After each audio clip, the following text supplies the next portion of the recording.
మంచి జీవితం అంటే ఏంటి? అసలు మంచిగా బ్రతకడం ఎలా? ఈ ప్రశ్న మనలో చాలామందిని ఎప్పుడో ఒకప్పుడు ఆలోచింపజేసే ఉంటుంది కదా. సరే, ఈరోజు మనం ఈ ప్రశ్నకు సమాధానం వెతకబోతున్నాం. అది ఇప్పుడో నిన్నో మొన్నో కాదు, ఏకంగా 2000 సంవత్సరాలకు పైగా క్రితం ఒక మహాతత్వవేత్త ఇచ్చిన సమాధానమేంటో చూద్దాం.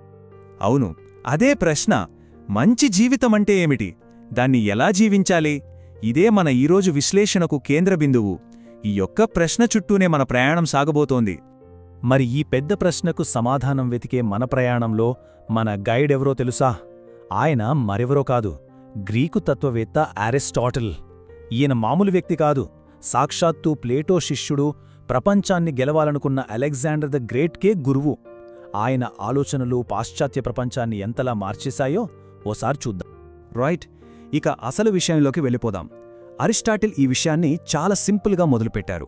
ఆయనేమన్నారంటే, మనం చేసే ప్రతి పని వెనక ఏదో ఒక లక్ష్యముంటుంది, అవును కదా? సో మన జీవితంలోని ఆ లక్ష్యాలను పరిశీలించడంతోనే ఆయన తన విశ్లేషణను స్టార్ట్ చేశారు.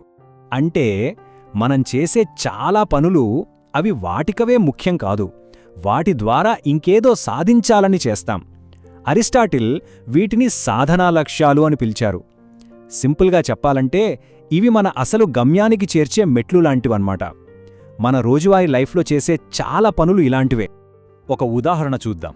మంచి కాలేజీలో సీట్ రావాలని పరీక్షలు రాస్తాం. ఎందుకు? మంచి ఉద్యోగం సంపాదించాలని.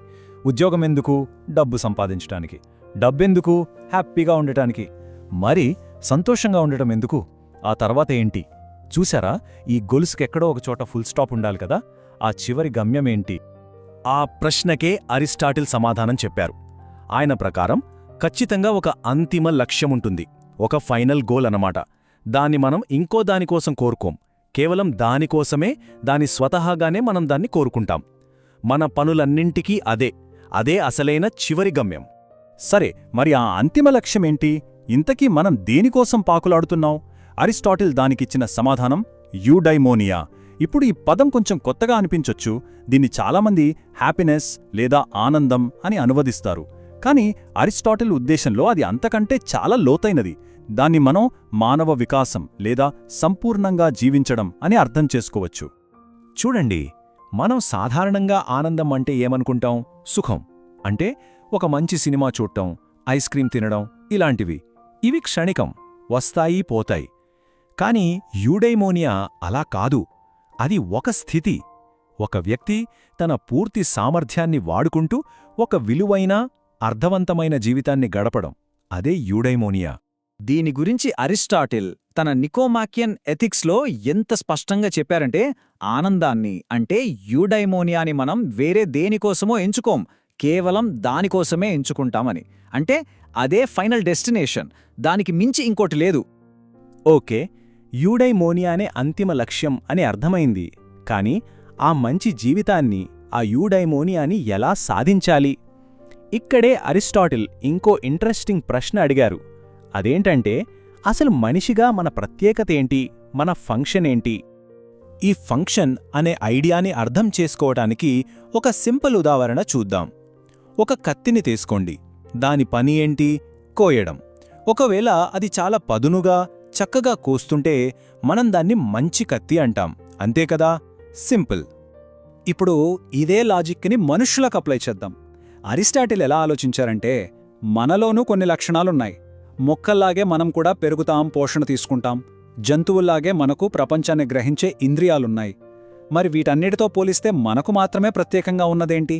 అదే మన హేతువు, మన రీజనింగ్ పవర్, మన ఆలోచనా శక్తి. కాబట్టి మనిషి యొక్క ప్రత్యేకమైన ఫంక్షన్ ఏంటంటే ఆలోచించడం, తర్కించడం. మరి మనిషి అంటే ఎవరు? తన తర్కాన్ని, తన హేతువును చక్కగా ఉపయోగించేవాళ్లే. కానీ ఒక్క నిమిషం, నిజంగా మనల్ని స్పెషల్గా చేసేది మన ఆలోచనా శక్తేనా? ఈ వాదనపై ఇప్పటికీ చర్చ జరుగుతూనే ఉంది. ఎందుకంటే డాల్ఫిన్లు, కొన్ని కుక్కలు, లెక్కలు చేయగల పక్షులు, వీటి సంగతేంటి? వాటికి కూడా తెలివితేటలున్నాయి కదా. బహుశా ఈ తర్కమనేది కేవలం మనకు మాత్రమే ఉన్న వరం కాదేమో. ఇది కూడా మనం ఆలోచించాల్సిన విషయమే. సరే, ఒకవేళ అరిస్టాటిల్ చెప్పిందే కరెక్ట్ అనుకుందాం. మన ఫంక్షన్ చక్కగా రీజన్ చేయడమే అనుకుందాం. అయితే ఆ పనిని మనం ఎలా చెయ్యాలి? అంటే ఏం చెయ్యాలో తెలిసింది, కానీ దాన్ని ఎలా చెయ్యాలో కూడా తెలియాలి గదా. ఆ సామర్థ్యాన్ని, ఆ లక్షణాలను మనం ఎలా పెంచుకోవాలి? ఇక్కడే అరిస్టాటిల్ సద్గుణం లేదా వర్చ్యూ అనే కాన్సెప్ట్ని పరిచయం చేశారు. సద్గుణం అంటే ఏంటో తెలుసా? అది మన వ్యక్తిత్వంలో ఒక భాగం. ఉదాహరణకి ధైర్యం, న్యాయం, దయ, నిజాయితీ ఇలాంటి గొప్ప లక్షణాలే సద్గుణాలు. ఒక మంచి జీవితాన్ని నిర్మించుకోవడానికి ఇవే మనకు కావాల్సిన పనిముట్లు అన్నమాట. మరి సద్గుణాలు ఎలా వస్తాయి? అరిస్టాటిల్ చెప్పిన ఈ మాట వినండి. న్యాయమైన పనులు చేయడం ద్వారానే మనం న్యాయవంతులమవుతాం. ధైర్యమైన పనులు చేయడం ద్వారానే ధైర్యవంతులమవుతాం. వావ్, ఎంత పవర్ఫుల్ ఐడియా కదా! అంటే సద్గుణాలనేవి పుస్తకాలు చదివితే వచ్చేవి కావు. అవి ఆచరణతో, ప్రాక్టీస్తో వస్తాయి. అచ్చం స్విమ్మింగ్ లేదా సైకిల్ తొక్కడం నేర్చుకున్నట్టే. ఈ తేడాని అర్థం చేసుకోవడానికి అరిస్టాటిల్ ఒక మంచి ఉదాహరణ ఇచ్చారు. ఒక రాయిని తీసుకోండి. దాన్ని మనం పైకి విసిరామనుకోండి, అది కిందకే పడుతుంది. 100 సార్లు విసిరినా, 1000 సార్లు విసిరినా అది ఎప్పటికీ కిందకే పడుతుంది. పైకి వెళ్లడమనేది అది నేర్చుకోలేదు. ఎందుకంటే కింద పడటం దాని సహజగుణం, దాన్ని మార్చలేం. కానీ ధైర్యం, నిజాయితీ లాంటి సద్గుణాలు అలా కాదు. అవి మన సహజ గుణాలు కావు. వాటిని మనం ప్రాక్టీస్ చేసి అలవాటుగా మార్చుకోవచ్చు. ఇక్కడే అరిస్టాటిల్ ఒక పెద్ద హెచ్చరిక కూడా చేశారు. అదేంటంటే, కేవలం ఈ థీరీలన్నీ చదివేసి ఆహా నేను పెద్ద తత్వవేత్తని అయిపోయాను అనుకుంటే సరిపోదు. అసలు విషయం ఆచరణలో ఉంది. మనం నిజంగా యాక్ట్ చేయాలి. మంచిగా ఎలా ఉండాలో ఆలోచించడం కాదు, మంచిగా ఉండాలి, మంచి పనులు చేయాలి. అదే ముఖ్యం. సరే, ఇప్పటిదాకా మనం అరిస్టాటిల్ ఆలోచనల గురించి మాట్లాడుకున్నాం. ఇప్పుడు మనం ఒక అద్భుతమైన విషయానికి వస్తున్నాం. ఈ గొప్ప ఐడియాలన్నీ ఇవి కేవలం పాత పుస్తకాల్లోని అక్షరాలు కాదు. ఇవి పుట్టిన ప్రదేశం, ఆ చారిత్రాత్మక స్థలం ఈ రోజుకి మన మధ్య ఉంది. ఈ విప్లవాత్మకమైన ఆలోచనలన్నీ పుట్టిందెక్కడో తెలుసా? ఏథెన్స్లో అరిస్టాటిల్ స్థాపించిన లైసియం అనే ఒక పాఠశాల. ఇది కేవలం ఒక స్కూల్ కాదు, పాశ్చాత్య ఆలోచనా విధానానికే పునాది వేసిన ఒక మహాకేంద్రం. అరిస్టాటిల్ తన విద్యార్థులతో కలిసి నడుస్తూ, చర్చిస్తూ ఇక్కడే పాఠాలు చెప్పేవాడు. కాని ఆ తర్వాత ఏమైందో చూడండి. క్రీస్తుపూర్వం 335లో స్థాపించిన ఈ లైసియం క్రీస్తుపూర్వం 86లో జరిగిన ఒక యుద్ధంలో నాశనమైపోయింది. ఆ తర్వాత కొన్ని వందలేళ్లు కాదు, దాదాపు 2000 సంవత్సరాల పాటు ఆ ప్రదేశం ఏమైందో ఎవరికీ తెలీదు. చరిత్ర గర్భంలో కలిసిపోయింది. కాని అద్భుతం జరిగినట్టు 1997లో ఏథెన్స్ నగర మధ్యలో ఒక మ్యూజియం కట్టడానికి తవ్వకాలు జరుపుతుంటే అనుకోకుండా ఈ లైసియం శిథిలాలు బయటపడ్డాయి. ఒక్కసారి ఆలోచించండి, 2332 సంవత్సరాల అన్నేళ్లపాటు అరిస్టాటిల్ నడియాడిన ఆ ప్రదేశం ప్రపంచం కళ్లకు కనపడకుండా మరుగున పడిపోయింది. దాని పునరావిష్కరణ చరిత్రకే ఒక పెద్ద గిఫ్ట్ లాంటిది.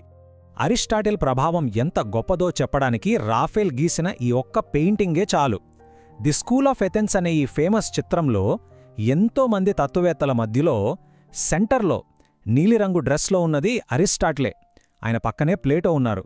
ఆయనకు అంతటి కేంద్రస్థానమిచ్చారంటే పాశ్చాత్య ఆలోచనా ప్రపంచానికి ఆయన ఎంత ముఖ్యమో మనం అర్థం చేసుకోవచ్చు. సో ఈ మొత్తం విశ్లేషణను ఒకే ఒక ప్రశ్నతో ముగిద్దాం. ఇది అరిస్టాటిల్ మనందర్నీ అడుగుతున్న ప్రశ్న. తత్వశాస్త్రం అనేది ఏదో చదివి పక్కన పెట్టే విషయం కాదు, అది ఆచరించాల్సిన విషయమని ఆయన నమ్మారు. మరి మన నమ్మకాలను, మన విలువలను కేవలం ఆలోచనలకే పరిమితం చేస్తున్నామా, లేక మన పనుల్లో, మన జీవితంలో వాటిని నిజంగా చూపిస్తున్నామా? ఒక్క మాటలో చెప్పాలంటే, మనం మన ఫిలాసఫీని కేవలం ఆలోచిస్తున్నామా, లేక